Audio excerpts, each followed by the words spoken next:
Cari amici, ben ritrovati, eventi al territorio quest'oggi, questa sera è a Sernaglia della Battaglia. Siamo alla tradizionale festa del pesce che dal 13 al 22 settembre ci accompagnerà in queste serate di fine estate.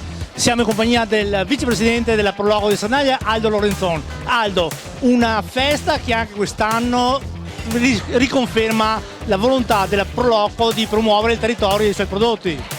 Allora, la festa del pesce è una festa che ormai da noi è tradizione, che è una festa che oltre 30 anni che viene svolta, è iniziata negli anni 80 con le precedenti gestioni della Proloco e noi continuiamo anche quest'anno. È sempre le due settimane centrali di settembre, quindi questa è la prossima, le 3 serate venerdì, sabato e domenica e la domenica anche a mezzogiorno.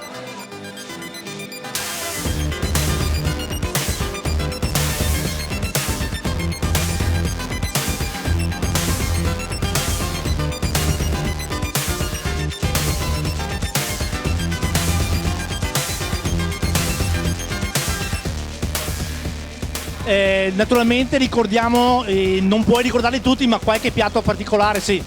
I piatti sono l'anguilla, che è il nostro piatto forte, poi il baccalà, la frittura, l'antipasto di pesce e poi tutti i primi, quindi spaghetti a pescatora, spaghetti alle vongole, eccetera, tutti i primi che sono, diciamo, le nostre fiori all'occhiello.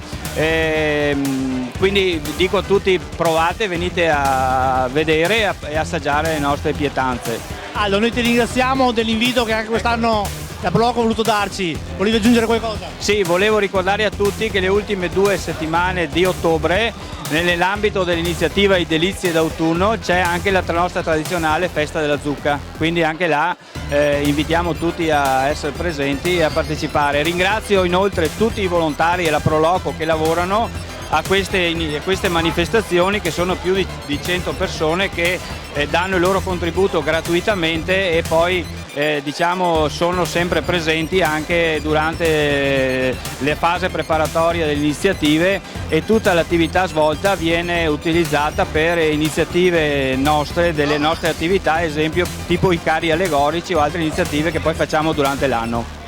Aldo, noi ti ringraziamo di averci invitato anche quest'anno. Naturalmente aspettiamo e invitiamo tutti i telespettatori dal 13 al 22 settembre, festa del pesce, Sernaglia della Battaglia.